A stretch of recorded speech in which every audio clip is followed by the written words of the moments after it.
Hello students, welcome back to my channel. कैसे हो आप सब? उम्मीद करती हूँ बेटा सभी अच्छे होंगे और अपना ख्याल भी रख रहे होंगे।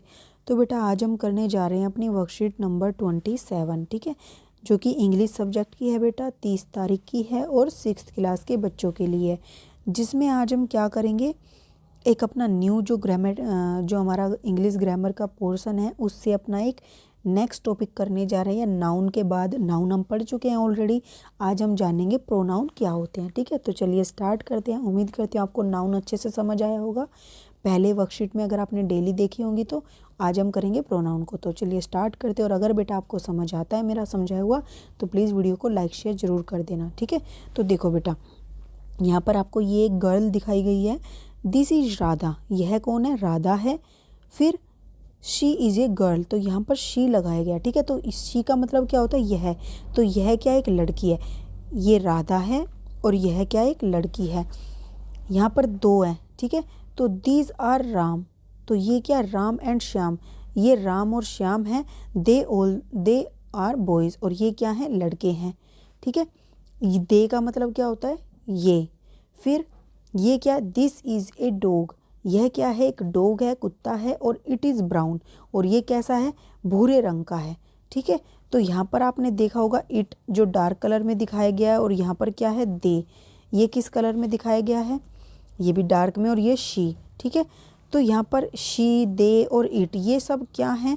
तो देखो, she, they and it are words we use in place of noun. तो दीज आर दी वर्ड्स जो कि क्या होते हैं? नाउन के प्लेस पर यूज होते हैं। Words we use in place of the noun are called pronouns. तो वो वर्ड्स जो कि क्या होते हैं? नाउन के प्लेस पर यूज होते हैं, उनको हम क्या बोलते हैं? प्रोनाउन बोलते हैं। सम अदर एग्जाम्पल्स आर, और इसके कुछ और एग्जाम्पल भी आपको यहाँ पर दिखाए गए हैं। ठीक है, तो जो वर्ड्स हमारे नाउन के प्लेस पर, नाउन क्या होता है? किसी भी नेम, देखो, noun is the name of a place, person and thing, यानी कि किसी व्यक्ति, वस्तु और स्थान का नाम जो होता है उसको हम क्या बोलते हैं? नाउन बोलते हैं। ठीक है, अब नाउन के स्थान पर जब हम क्या करें, किसी और वर्ड का यूज करते हैं, तो वो वर्ड क्या कहलाते हैं? वो कहलाते हैं प्रोनाउंस। ठीक है, अब ये देखो, आप अपने दोस्त के बारे में बता रहे हो तो आप क्या करते हो? बोलते हो, आपके दोस्त का नाम मान लो मोहन है तो आप बोलते हो मोहन ऐसा है। फिर आप बार बार ये थोड़ी कहोगे मोहन ऐसा है, मोहन ये करता है, मोहन, आप क्या कहोगे? मोहन ऐसा है, वह इस क्लास में पढ़ता है, वह ये करता है, वह वो करता है, वह वो। तो वह का प्रयोग कर रहे हो। तो मोहन के नाम के जगह जो आपने वह का प्रयोग किया है वो क्या है बेटा? वह वर्ड जो है वो क्या है? वो है प्रोनाउन। ठीक है, सर्वनाम। हिंदी में सर्वनाम बोलते हैं इसको, और इंग्लिश में इसको क्या बोलते हैं? प्रोनाउन। ठीक है, हिंदी में यह होता है और इंग्लिश में ही होता है। ठीक है, और लड़कियों के लिए शी का प्रयोग होता है, और हिंदी में ये होता है और इंग्लिश में इसका मतलब दे होता है। ठीक है, और एक जो निर्जीव वस्तुओं के लिए बेटा प्रयोग होता है या फिर ऐसों के लिए प्रयोग होता है जिनका हमें ये नहीं पता कि ये लड़का है या लड़की है, उसके जेंडर का नहीं पता, तो उस स्थान पर हम किसका प्रयोग करते हैं? इट का प्रयोग करते हैं। इसका मतलब भी क्या होता है? यह। तो ये याद रखना, इट का प्रयोग कहाँ पर होता है? जब हमें किसी के जेंडर का नहीं पता होता कि ये कौन सा है। ठीक है, या फिर हम उसके जेंडर को नहीं बता रहे, सिर्फ जनरल बात करते तो हम इट का प्रयोग करते हैं, लेकिन जब हम जेंडर की बात कर रहे होते हैं तो हम ही या शी का प्रयोग करते हैं। ओके, तो देखो बेटा, और जो है प्रोनाउंस और अलग तरीके के, सिर्फ एक के लिए जो प्रयोग होते हैं, एक व्यक्ति के लिए, आई का मतलब होता है मैं। ठीक है, मी का मतलब क्या होता है? मेरा या मुझे। ठीक है, मी का मतलब क्या होता है? मी, मुझे। फिर वी, मोर देन वन, यानी एक से अधिक व्यक्तियों के लिए जो यूज होता है उसको बोलते हैं वी, यानी कि हम। और अस का मतलब भी होता है हम।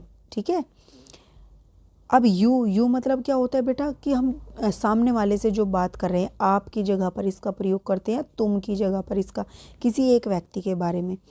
फिर एक से अधिक के लिए भी यू का ही प्रयोग होता है। तो यू एक ऐसा वर्ड है जो वन, एक व्यक्ति की बात करो या एक से अधिक की, हम यू ही प्रयोग करते हैं। ठीक है, अब ही और हिम, ही का प्रयोग क्या होता है? ही का मतलब क्या होता है? यह। और हिम मतलब होता है उसने, उसे, उसका, उसने, ये हो सकता है इसका मतलब। ठीक है, दे मतलब क्या होता है बेटा? ये, यानी कि एक से अधिक की बात होती है। और देम मतलब उनका। ठीक है, और इसका मतलब होता है उसका। शी का मतलब भी यह होता है और इसका मतलब क्या होता है, उसका, इसका मतलब भी उसका होता है, बस ये लड़कियों के लिए यूज होता है। और यहाँ पर एक से अधिक जब लड़कियाँ होंगी तो ये का प्रयोग होगा, ठीक है। इट का प्रयोग, इट का मतलब भी बेटा यह होता है और दीज का मतलब होता है ये निर्जीव वस्तुओं के लिए होता है, या फिर हम जब एक से अधिक वस्तुओं के जेंडर की बात नहीं करते तो हम इट या दीज का प्रयोग करते हैं, ठीक है। अब बेटा देखो, pronouns are the words that can be used in place of common nouns. तो प्रोनाउन जो है वो वर्ड्स हैं जो कि यूज़ होते हैं किसके स्थान पर, कॉमन नाउन के स्थान पर या प्रॉपर नाउन के स्थान पर। कॉमन नाउन मतलब जैसे कि तुमने टेबल बोल दिया, अब टेबल कौन सी टेबल, एक टेबल की बात तो नहीं हो रही, एक जनरल बात कर दी तो ये कॉमन नाउन हो गई। प्रॉपर नाउन मतलब जैसे आपने किसी का मोहन, रोहन, एक तरीके से आपने गंगा, एक नदी या तो रिवर बोलो तो कॉमन हो गई, गंगा बोलोगे तो प्रॉपर हो गई। तो आपने प्रॉपर नाउन हो या कॉमन नाउन हो, उनके स्थान पर जब ये यूज होते हैं वर्ड तो वो होते हैं प्रोनाउन। एंड ये क्या करते हैं, to avoid repetition of the noun. अब हम इसका प्रयोग क्यों करते हैं, हम इसका प्रयोग इसलिए करते हैं कि हमें बार बार एक व्यक्ति का नाम रिपीट ना करना पड़े या किसी का नाम बार बार रिपीट ना करना पड़े, ठीक है। जैसे शीना शो जिया, शीना सा जिया एंड ग्रीटेड जिया। देखो अब यहाँ पर इसका मीनिंग कितना अजीब लग रहा है सुनने में। जो शीना है उसने जिया को देखा एंड ग्रीटेड जिया। देखो शीना ने जिया को देखा और जिया को ग्रीटेड किया। यहाँ पर आप ये बोल सकते हो शीना जो है, शीना ने जिया को देखा एंड ग्रीटेड हर, और उसको क्या किया, ग्रीट किया, ठीक है, स्वागत किया। हमने यहाँ क्या, सीना ने जिया को देखा, सीना ने जिया का स्वागत किया। यहाँ पर क्या हुआ, सीना ने जिया को देखा और उसने उसका स्वागत किया। इसका यहाँ पर उसका मीनिंग आ गया, ठीक है। अब यहाँ हम इसके क्वेश्चन आंसर करते हैं। Circle the correct pronoun. तो जो करेक्ट प्रोनाउन है उसको सर्कल करना है। ही और शी इज़ माई ब्रदर। तो ब्रदर जो होता है बेटा वो क्या है, बॉय है, लड़का है, तो उसके लिए हम किसका प्रयोग करेंगे, ही का। तो क्या करोगे, ही इज़ माई ब्रदर, ठीक है। तो आप इसको सर्कल कर दोगे ही को। उसके बाद दीज और इट आर एप्पल्स। अब बेटा देखो एप्पल्स, एप्पल्स मतलब कि एक से अधिक, ज़्यादा की बात हो रही है तो ज़्यादा में हम क्या करते हैं, इट का प्रयोग नहीं करते, हम किसका करते हैं, दीज का। ये सेब हैं, ठीक है। इट और शी इज़ ए बोल। अब ये बोल है बेटा, तो बोल को हम क्या करें, बोलेंगे शी इज ए बोल, नहीं, बोल का हम कोई जेंडर नहीं बताते तो यहाँ क्या कहेंगे, इट इज़ ए बोल, ठीक है। फिर दे एंड आई, दे या I are going to market.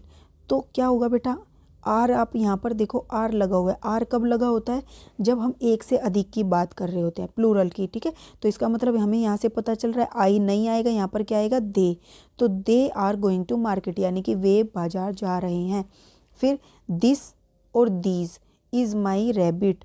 अब यहाँ पर देखो कौन सी वर्ब यूज हुई है बेटा, ई, यानी कि सिंगुलर, तो इसलिए यहाँ पर क्या होगा, एक व्यक्ति की बात हो रही है। तो दिस इज़ माई रैबिट, यह मेरा खरगोश है, दीज नहीं आएगा। ये चीज़ का ध्यान रखना है, मैं आपको प्रॉपर बता रही हूँ कि किस तरीके से आपको समझना है। फिर mister Ravi teaches dash science, ठीक है। तो जो मिस्टर रवि है वो क्या कर रहा है, पढ़ा रहा है साइंस, किसको, देखो यहाँ पर teaches dash science, mister Ravi हमें पढ़ा रहा है, ही नहीं आएगा, ठीक है। ही का प्रयोग जो होता है वो कहाँ पर होता है, इस स्थान पर होता है, ठीक है। ये हम डिटेल में जानेंगे कि कौन सी वर्ड कहाँ पर यूज होते हैं। यहाँ पर अस आएगा, ही नहीं आएगा। तो मिस्टर रवि टीचिज अस साइंस, यानी कि रवि जो है हमें क्या कर रहा है, विज्ञान पढ़ा रहा है, ठीक है। अब नेक्स्ट देखो बेटा, use the correct pronoun to complete, use the correct pronoun to complete the sentence. तो सेंटेंस को कंप्लीट करने के लिए प्रोनाउन कौन सा यूज करना है, सुमन प्लेड द सितार। तो सुमन जो है वो सितार से को बजा रही थी, ठीक है, या बजाया। Dash is very good at it. अब देखो क्या है, यहाँ पर क्या आना चाहिए, सुमन क्या है, सुमन एक लड़की है, तो यहाँ पर क्या लिखेंगे, सी। सी मतलब कि वो क्या है, इसमें अच्छी है, इसलिए वो उसको बजा रही थी। फिर एनी पॉलिश्ड डैश शूज़। तो एनी ने क्या किया, एनी एक लड़की है तो हर, यहाँ पर क्या आएगा, हर। तो एनी ने अपने जो शूज हैं, जूते, उनको पॉलिश किया। उसके बाद dash also washed the dishes. अब उसने क्या किया, उसने जो है बर्तन भी साफ़ किए, तो यहाँ पर शी आएगा क्योंकि एक लड़की है, तो she also washed the dishes. फिर Dhruv and Ramesh are good friend, जो ध्रुव है और रमेश है वो क्या है, अच्छे दोस्त हैं। और फिर डैश आर इन क्लास 6, और ये क्या है, कक्षा 6 में है। ठीक है, तो यहाँ पर क्या लिखोगे, देखो ध्रुव और रमेश दो की बात हो रही है, यानी कि एक से अधिक ना तो ही आएगा ना दिस आएगा, यहाँ पर क्या आएगा, दे आर इन क्लास 6, वे क्या हैं, कक्षा 6 में हैं। फिर Radhika won the race because, Radhika जो है उसने रेस को जीत लिया, दौड़ को, क्यों, क्योंकि डैश वाज फास्टेस्ट, मतलब कि वो क्या थी, वो सबसे तेज दौड़ रही थी, तो शी आएगा यहाँ पर। ठीक है, ही और इट नहीं आएगा, सी वाज फास्टेस्ट। ठीक है, फिर allies house is far away from the school, Ali का जो घर है वो क्या है, स्कूल से बहुत दूर है। Dash uses a cycle to reach this school every day, तो वो क्या करती है, अली जो एक लड़का है, तो यहाँ पर क्या आएगा, he uses a cycle to reach the school every day, वो साइकिल का इस्तेमाल करता है स्कूल पहुँचने के लिए। फिर the children played in the playground, जो बच्चे हैं वो क्या कर रहे हैं, ग्राउंड में खेल रहे हैं। डैश वर हैप्पी, और वो क्या है, खुश हैं, तो यहाँ पर क्या आएगा, वह खुश है। वर आया है, वर मतलब प्लूरल फॉर्म है बेटा, वाह जाता नहीं तो सिंगल के लिए, तो यहाँ पर दे आएगा, ये नहीं आएगा। ठीक है, तो दे वर हैप्पी। ठीक है, तो बेटा उम्मीद करती हूँ मैं आपको अच्छे से समझा पाई होंगी कि किस तरीके से हमें चूज़ करने होते हैं करेक्ट वर्ड्स, कहाँ पर कौन सा आएगा, प्लूरल आएगा, सिंगुलर आएगा, वर्ब भी देखनी होती है। फिर भी आपको थोड़ा डाउट है तो आप इसको एक बार और देख लेना, आपको क्लियर हो जाएगा। फिर भी कोई डाउट रह जाए तो कमेंट बॉक्स में पूछ लेना, और अगर आपको समझ आ जाए तो प्लीज़ वीडियो को लाइक शेयर जरूर कर देना। इस वीडियो में इतना ही, अपना नेक्स्ट टॉपिक जो हम अपनी नेक्स्ट वीडियो में करेंगे, तब तक के लिए ऐसे हंसते रहिए, मुस्कुराते रहिए, पढ़ते रहिए और आगे बढ़ते रहिए। Thank you.